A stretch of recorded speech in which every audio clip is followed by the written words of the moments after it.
अनुसूची 6 है ना, शेड्यूल 6 और अनुसूची 6 है आपका। याद किया था हमने, असम, मेघालय, त्रिपुरा, मिजोरम, है ना। असम, मेघालय, त्रिपुरा, मिजोरम के जनजातीय क्षेत्रों का प्रशासन,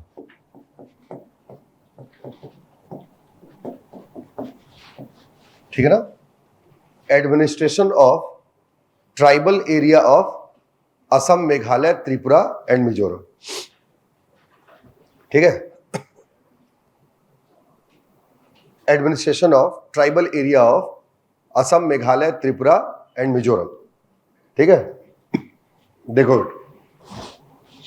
ये बेसिकली क्या कहता है, असम, मेघालय, त्रिपुरा और मिजोरम के जनजातीय क्षेत्रों का प्रशासन, मतलब वहां की जो जनजातियां हैं उनके लिए अलग से प्रशासन, है ना। तो इसको समझाता हूं मैं, पहले ध्यान देना बेटा। इसको देखो, जैसे अगर हम बात करें, ये अरुणाचल प्रदेश, ये नागालैंड, मणिपुर, मिजोरम, ये त्रिपुरा, ये मेघालय और ये असम वाले, ये नॉर्थ ईस्ट का स्टेट है हमारा।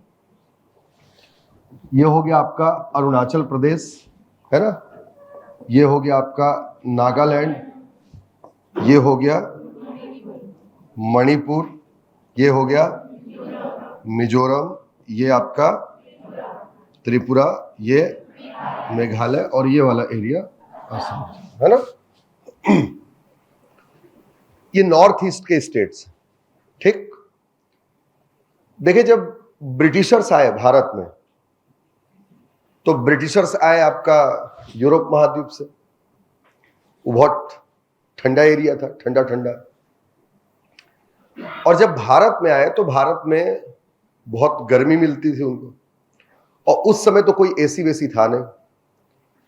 तो अंग्रेज ये सोचने लगे कि भारत में ऐसा जगह कहां पर है जहां पर उनको बहुत अच्छा क्लाइमेट मिल सके। तो दो क्षेत्र थे, एक था आपका कश्मीर वाला क्षेत्र और दूसरा था नॉर्थ ईस्ट, है ना। उस समय पूरा असम वाला क्षेत्र कहलाता था। आज अब 7 राज्यों में विभाजित है, तो हम इसको 7 सिस्टर स्टेट्स कहते हैं। तो अंग्रेजों ने क्या किया कि कश्मीर में श्रीनगर को अपनी ग्रीष्मकालीन राजधानी बना लिया, है ना, समर कैपिटल। अब जो नॉर्थ ईस्ट का क्षेत्र था ये पूरा, ये उनके लिए 2 मायनों से बहुत खास था। एक, मौसम भी बहुत अच्छा था, यहां पर वेदर कंडीशंस उनके अनुकूल था, और साथ ही साथ यहां से अगर आप देखोगे तो ये आपका ये चाइना भी है उधर, मतलब चीन के साथ भी उनका व्यापार बहुत अच्छा हो जाएगा, ये स्थिति थी। तो अंग्रेजों ने सबसे पहले क्या किया कि सबसे पहले वो इस ईस्टर्न पार्ट पर आए, ये जो पूर्वी हिस्सा है ना, इस भाग पर आए पहले। मतलब ये पूरा जो अरुणाचल प्रदेश, नागालैंड, मणिपुर, मिजोरम तक वाला एरिया है, यहां पर वो लोग आए। और जब यहां पर आए तो यहां पर उनको दिखा कि भाई मौसम भी बहुत अच्छा और व्यापार की संभावनाएं भी बहुत अच्छी हैं, बहुत अच्छा यहां से व्यापार हो सकता है। लेकिन अब वो जब यहां आ गए तो ये चाहने लगे कि भाई कोई भारत से यहां पर आकर के अब न रहे, मतलब व्यापार करने के लिए कोई नहीं आएगा। वो चाहते थे हम अकेले व्यापार करें।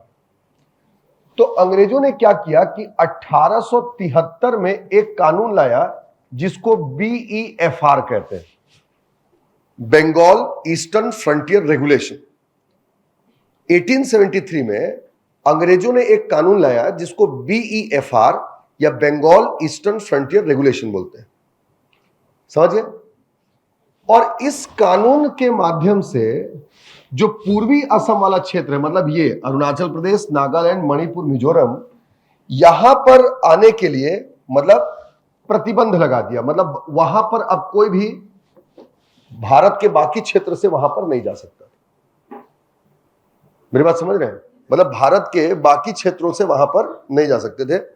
और आप एक से देखो, मतलब ये वाला जो एरिया है बेटा, ये एरिया ये पूरी तरीके से ब्लॉक कर दिया उन्होंने। मतलब यहां से कोई भी भारत का कोई व्यक्ति इधर नहीं आ सकता, ये पूरे एरिया। और ये आज भी लागू है।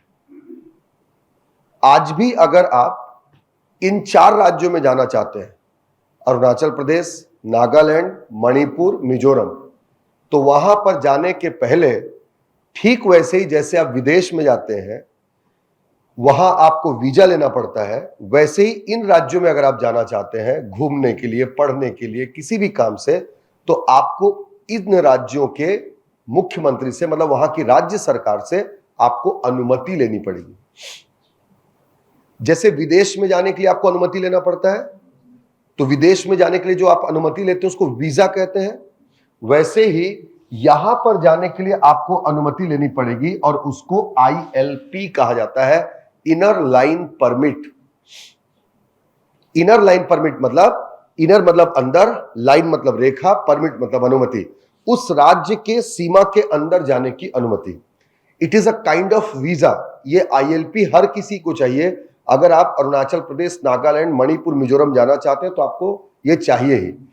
केवल उन्हीं लोगों को जो केंद्र सरकार के कर्मचारी हैं, ठीक है, केंद्र सरकार के अंतर्गत काम करते हैं या फिर रक्षा सेवा में है, डिफेंस फोर्सेस में है, वही बस यहां पर जाने के लिए उनको अनुमति की आवश्यकता नहीं है। बाकी सबको अनुमति यहां पर लेनी पड़ती है।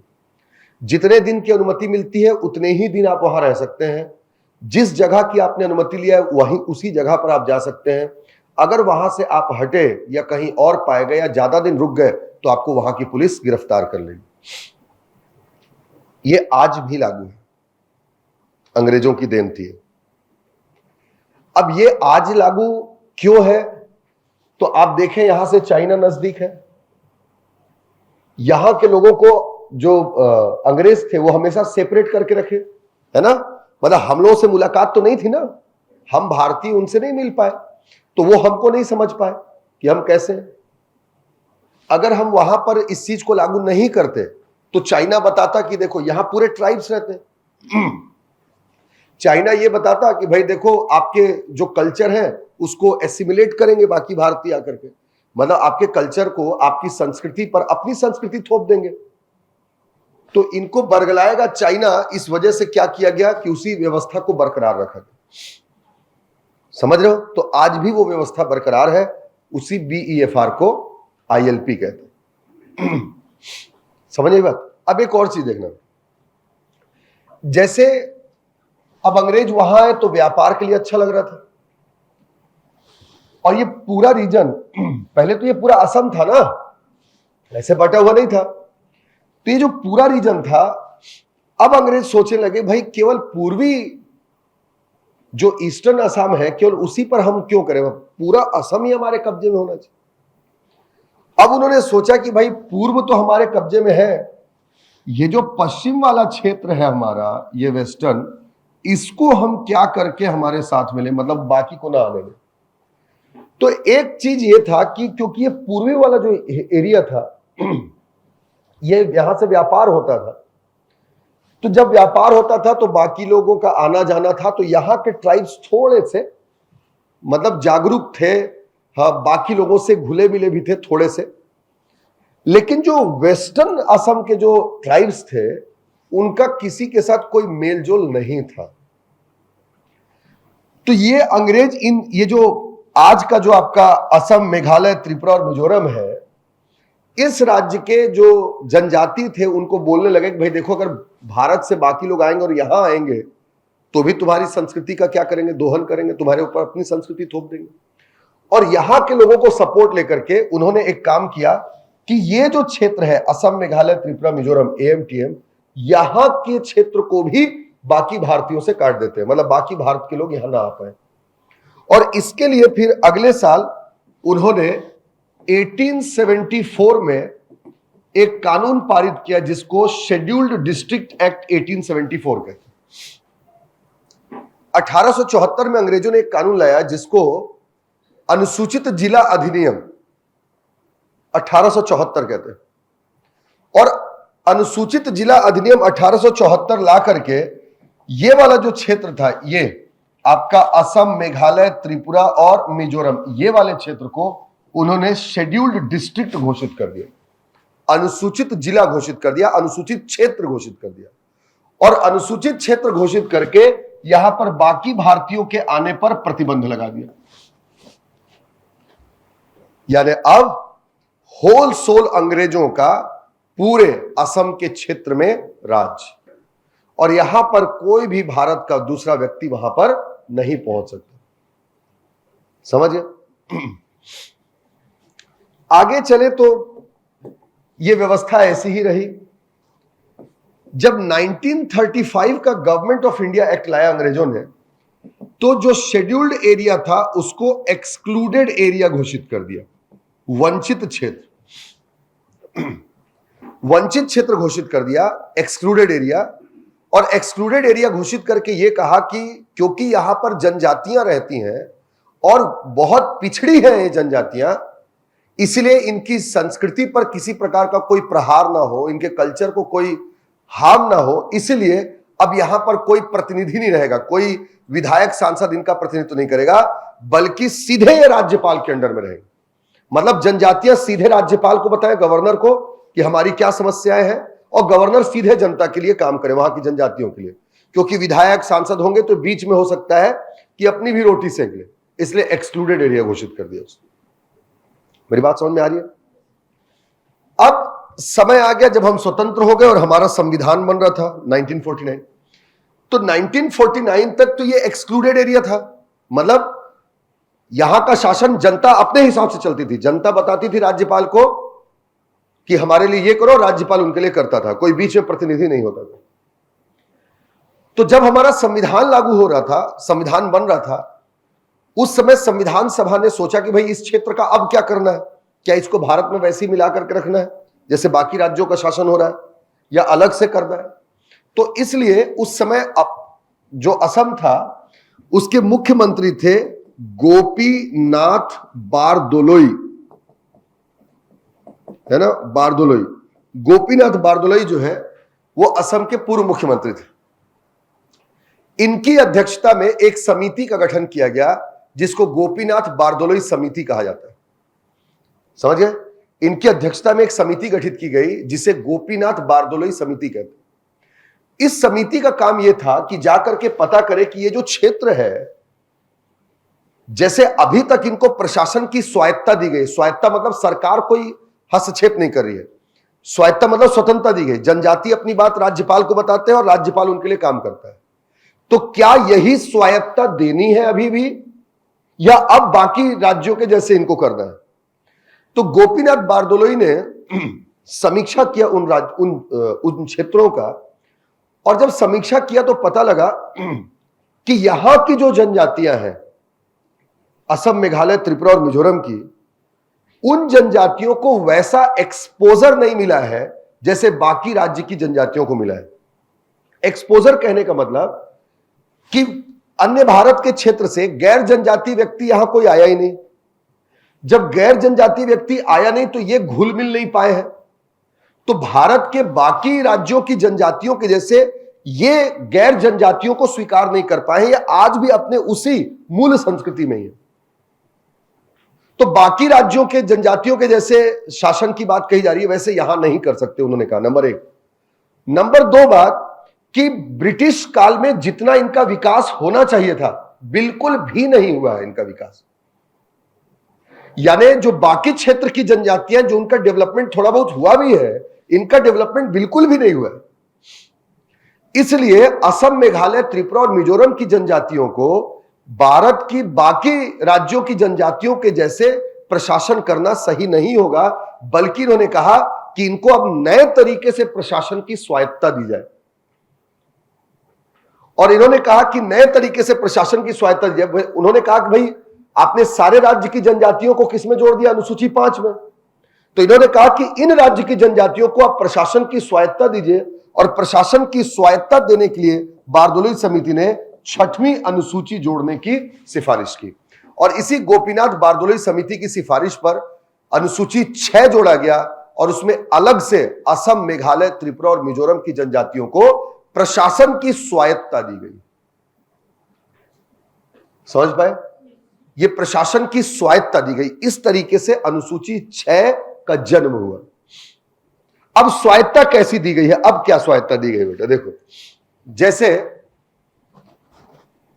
ये जो असम है, मेघालय है, त्रिपुरा है और मिजोरम है, इनको प्रशासन की स्वायत्ता दी गई। कैसे स्वायत्ता दी गई है? तो राज्यपाल को यह पावर दिया गया है कि राज्यपाल इन जिलों में, इन राज्यों में जहां पर ऐसी जनजातियां रह रही हैं, भाई राज्य में कई जिले होंगे, ठीक है, हर जिले में ऐसी जनजातियां रहे, ये तो संभव नहीं है, ये जरूरी नहीं है। भाई छत्तीसगढ़ भी एक जनजाति बहुल राज्य है, लेकिन छत्तीसगढ़ के हर जिले वैसी जनजाति बहुल होंगे, जरूरी थोड़ी। तो वैसे ही कहा गया कि असम, मेघालय, त्रिपुरा के वे राज्य जहां पर ऐसी जनजातियां होंगी, राज्यपाल उन जिलों को स्वशासी जिला घोषित कर देगा, है ना, स्वशासी जिला, ऑटोनॉमस डिस्ट्रिक्ट घोषित कर देगा उन राज्य के उन जिलों को जहां पर वो जनजातियां हैं, और स्वशासी जिला घोषित करके उनको प्रशासन की स्वायत्ता दे देगा। ऑटोनॉमस डिस्ट्रिक्ट घोषित कर देगा और प्रशासन की स्वायत्ता दे देगा। प्रशासन की स्वायत्ता कैसे देगा? कि जो राज्य सरकार के कानून है या केंद्र सरकार के कानून है, वहां डायरेक्ट नहीं लागू होंगे, बल्कि वहां पर शासन करने के लिए वहीं के जनजातियों से मिलकर के एक एडीसी बना दी जाएगी, ऑटोनॉमस डिस्ट्रिक्ट काउंसिल। समझ आया? Autonomous district council. जैसे 5वीं अनुसूची में टीएसी बनता है, तो टीएसी तो एक एडवाइजरी बॉडी है जो सलाह देती है राज्यपाल को यह काम करना है, लेकिन एडीसी वहीं के उन्हीं जनजातियों से मिलकर के बनने वाली एक सरकार है, जिले की सरकार। जैसे हम यहां जिले की सरकार को ग्रामीण क्षेत्र में पंचायत बोलते हैं, शहरी क्षेत्र में नगर पालिकाएं बोलते हैं, वैसे इन जनजातीय जिलों में जिनको राज्यपाल ने स्वशासी जिला बोल दिया, उस जिले के उन जनजातियों से मिलकर के एक सरकार बनती है जिसको एडीसी या स्वशासी जिला परिषद, ऑटोनॉमस डिस्ट्रिक्ट काउंसिल कहा जाता है। यह वहीं की सरकार है, स्थानीय सरकार। मेरी बात समझ में? तो यह एडीसी की स्थापना होती है। तो जहां पर भी होंगे, मतलब राज्यपाल क्या करेगा? स्वशासी जिला घोषित करेगा, प्रशासन की स्वायत्ता देने के लिए वहां पर क्या बना देगा? एडीसी बना। मेरी बात समझ है? मतलब ये हर जगह पर ये इसी तरीके से ये एडीसी बनेगा, यहां पर भी ये एडीसी बनेगा। समझ में आया कि नहीं? समझ गए? नहीं आया? तो ये इस तरीके से वहां पर प्रशासन की स्वायत्ता दी गई। इसको एक चीज समझना बेटा, देखो, अनुसूची 5 के क्षेत्र में टीएसी बनता है। टीएसी राज्यपाल को सलाह देती है और राज्यपाल वहां पर शासन करता है। लेकिन अनुसूची 6 यह कहता है कि जो एडीसी होगा, एडीसी ये सलाह नहीं देती, बल्कि राज्यपाल एडीसी बना देता है और एडीसी वहां पर शासन करती है। यह सरकार है उस जिले की, जिस जिले में वो जनजातियां हैं। अगर मान लीजिए कि किसी जिले में वैसी ही पिछड़ी जनजातियां 1 से अधिक हैं, तो वहां पर उस जिले में 1 से अधिक आरडीसी, मतलब एक तो एडीसी बनेगा, फिर आरडीसी, रीजनल डिस्ट्रिक्ट काउंसिल भी बन जाएगा उसमें। समझ में आया? और ये वहां की सरकार के तौर पर काम करेंगी, ये नियम कानून बनाएंगी, उसको लागू करेंगी, सब तमाम चीजें ये काम करती। एडीसी आया समझ में? अब देखो बेटा, जो एडीसी बनता है, जैसे टीएसी में कितने सदस्य होते हैं? 20, है ना? जो एडीसी होगा इसमें सदस्यों की संख्या होगी 30। ADC shall be consist of 30 members. 30 में से 26 और 4, 30 में से 26 जो है ये वयस्क मताधिकार के आधार पर निर्वाचित होंगे, है ना? 26 members shall be elected on the basis of adult suffrage, मतलब वयस्क मताधिकार के आधार पर निर्वाचित होंगे। जो वयस्क होंगे वो वोट डालेंगे और ये निर्वाचित होंगे। क्लियर हुआ? और जो 4 होंगे, 4 जो होंगे ये मनोनीत होते हैं, नॉमिनेट, और इनको मनोनीत करता है आपका राज्यपाल। गवर्नर जो है नॉमिनेट करता है। लेकिन जो निर्वाचित सदस्य होंगे ये वही ट्राइब्स होंगे और मनोनीत सदस्य भी वही ट्राइब्स, मतलब उसी ट्राइब्स में से ही होंगे।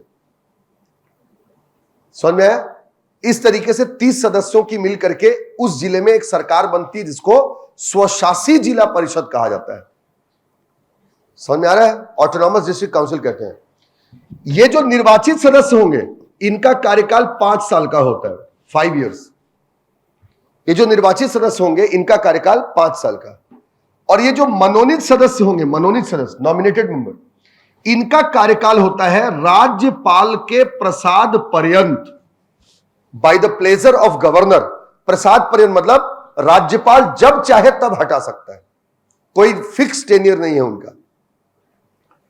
तो जो निर्वाचित सदस्य होंगे उनका कार्यकाल 5 साल का, और जो मनोनीत सदस्य होंगे वो राज्यपाल के प्रसाद पर्यंत काम है। अब जैसे मैं आपको बताया बेटा कि ये सरकार होती है, तो सरकार के तौर पर एडीसी के काम भी होते हैं। जैसे ये विधायिका का काम भी करती है, उस क्षेत्र में वन हो गया, ठीक, आपका वनोपज हो गए, फॉरेस्ट प्रोड्यूस, ठीक है, भूमि हो गया, लैंड, ठीक, शादी विवाह हो गया, इन सब से जुड़े हुए कानून एडीसी बनाती है। सरकार का काम कर रही है ना, एडीसी बनाई, ठीक। इसके साथ साथ मतलब जो भी प्रशासनिक कार्यवाही है, किसी भी नियम कानून को लागू करना है, ठीक है, सड़कें बनवाना है, अधोसंरचना इंफ्रास्ट्रक्चर बनवाना है, यह कार्यपालिका ही कार्य होगा, यह भी एडीसी करती है। एडीसी जो है वो न्याय भी करती है, मतलब न्यायपालिका का कार्य भी करती है। समझ रहे हो? एडीसी जो होगी वो न्यायपालिका कार्य भी करती है, मतलब ग्राम न्यायालयों की स्थापना कर देती है। क्लियर हुआ? और उसके बाद जैसे जो भू राजस्व होता है, भू राजस्व, लैंड रेवेन्यू, इसको भी एडीसी ही वसूलती है। भू राजस्व समझते हो क्या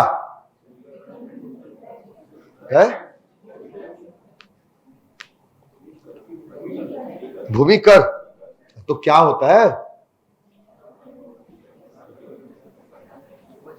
अच्छा, लैंड रेवेन्यू नॉर्मल स्टेट्स में, नॉर्मल डिस्ट्रिक्ट्स में कौन वसूलता है?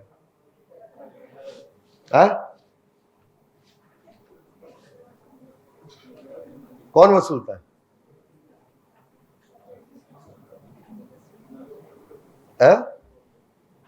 नहीं पता? इधर देखो, ईस्ट इंडिया कंपनी नाम सुनो? कब आई थी भारत? 1600 में आई थी। ईस्ट इंडिया कंपनी भारत आई क्यों थी? व्यापार करने। लेकिन व्यापार करते करते धीरे धीरे उनका मन होने लगा प्रशासन करने, रूल करने। और प्रशासन करने का जब उनका मन किया, तो भारत में प्रशासन तो राजाओं का चलता था, तो राजाओं को हराने के लिए उन लोगों ने युद्ध लड़ा। 1757 का प्लासी का युद्ध और 1764 का बक्सर का युद्ध। दोनों युद्ध में भारतीय राजा हार गए। जब भारतीय राजा हार गए तो यह तो तय हो गया कि अब अंग्रेज भारत में शासन करेंगे। तो अंग्रेजों ने तय किया कि ठीक है, हम भारत में शासन करेंगे, और 1765 से अंग्रेज भारत में शासन करना शुरू किए, रूल करना।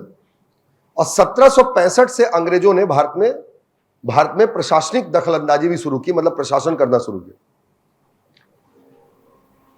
1765 में जब प्रशासन की दखलंदाजी उन्होंने किया, प्रशासन करना शुरू किया, तो अब एक समस्या थी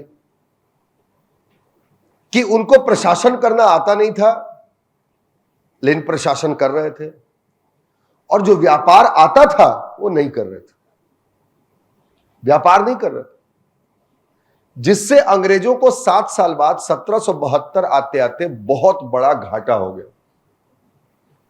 10 लाख पाउंड का। और इस घाटे की मांग उन्होंने की ब्रिटेन की सरकार से, और ब्रिटेन की सरकार ने कहा ठीक है, हम तुमको पैसा देंगे, लेकिन अब तुम्हारे ऊपर कंट्रोल भी करेंगे। और इस तरीके से अब ईस्ट इंडिया के कार्यों में ब्रिटेन की सरकार की दखल अंदाजी भी बढ़ गई। और इसी दखलंदाजी के तहत ब्रिटेन की सरकार ने तय किया कि तुमको बस हम यहां से पैसा नहीं देते रहेंगे, व्यापार तो तुम्हारा चल नहीं रहा है, तुम प्रशासन कर रहे हो और ऐसा क्या काम करना कि घर से तुमको पैसा लेना पड़ रहा है। तो ब्रिटेन की सरकार ने कहा कि वहीं की जनता से टैक्स वसूलो। तुम उनको सुरक्षा दे रहे हो, शासन दे रहे हो, तो उसके बदले उनसे टैक्स वसूलो, क्योंकि उस जमीन का उपयोग वो कर रहे हैं। और यहां से भू राजस्व की शुरुआत होती है 1772 से। मतलब जो जनता है, अंग्रेजों ने पहली बार कहा कि यहां के मालिक हम हैं, यानी ये जो जमीन है इसके मालिक हम हैं, तुम इस जमीन का उपयोग कर रहे हो, इसलिए उसका उपयोग करने के बदले तुम हमको किराया दोगे। उसी को नाम दिया गया भू राजस्व। आप इसको भूमि कर या टैक्स भी कहते हैं। समझ में आया? ये लैंड रिवेन्यू की शुरुआत हुई वहां से, और आज भी वही स्थिति है। ये जितनी भी जमीन आपको दिखाई दे रही है सब राज्य सरकार की है, आपका कुछ नहीं। इसीलिए आप अगर राज्य सरकार की, मतलब स्वामी अगर राज्य सरकार है, आप उसकी जमीन पर खरीद लेते हैं, घर बना लेते हैं, तो भी आपको संपत्ति कर देना पड़ता है, प्रॉपर्टी टैक्स। अगर आप जमीन पर खेती कर रहे हैं तो भी आपको भू राजस्व देना पड़ता है ना? तो जमीन के उपयोग के बदले जो सरकार को पैसा दिया था वो भू राजस्व है, लैंड रेवेन्यू है। अब ये तो कह दिया अंग्रेज सरकार ने कि भाई भारतीयों से भारतीय भू राजस्व देंगे, लेकिन किसको देंगे, कौन वसूलेगा, कौन कलेक्ट करेगा? इसलिए अंग्रेजों ने 1772 में एक पद बनाया, उस पद का नाम है कलेक्टर। कलेक्टर का मतलब ये होता है कलेक्ट करने वाला, लैंड रेवेन्यू को कलेक्ट करने वाला। इसीलिए, और वही कलेक्टर आज भी होता है, इसीलिए एक जिले का सबसे बड़ा भू राजस्व अधिकारी कलेक्टर होता है, उसका नाम ही कलेक्टर। वो डीएम भी होता है, डिस्ट्रिक्ट मजिस्ट्रेट, क्योंकि वो दीवानी मामलों में सुनवाई भी करता है। जमीन जायदाद का डिस्प्यूट होता है तो मजिस्ट्रेट का भी काम करता है, इसलिए उसको डिस्ट्रिक्ट मजिस्ट्रेट भी कहा जाता है। तो वो कलेक्टर है क्योंकि वो भू राजस्व अधिकारी होता है, और वो डीएम है क्योंकि वो जमीन जायदाद के विवादों का निपटारा भी करता है। मेरी बात समझे? पहली बार कलेक्टर बना 1772 में, और पहले कलेक्टर बने वॉरेन हेस्टिंग्स। सही बात। उसी को आगे चल करके फिर बंगाल का गवर्नर जनरल बना दिया गया। समझ गए? तो ये कलेक्टर पद, मतलब कहने का मतलब ये था, इतनी कहानी बताने का, कि कलेक्टर भू राजस्व को वसूलता है।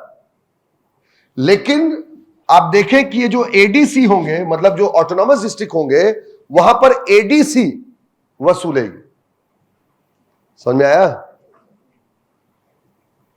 इस तरीके से ये है आपका 6वीं अनुसूची। और देखो, अब अगर असम, मेघालय, त्रिपुरा और मिजोरम में देखें तो असम में 3 एडीसी है, मतलब 3 जिले हैं जहां पर वैसी जनजातियां रहती हैं। मेघालय में भी 3 जिले हैं, ठीक है। त्रिपुरा में 1 जिला है, और जो मिजोरम है उसमें भी 3 जिले, ठीक है। असम में 3 जिले हैं आपका, ओंगलोंग 1, कछार 2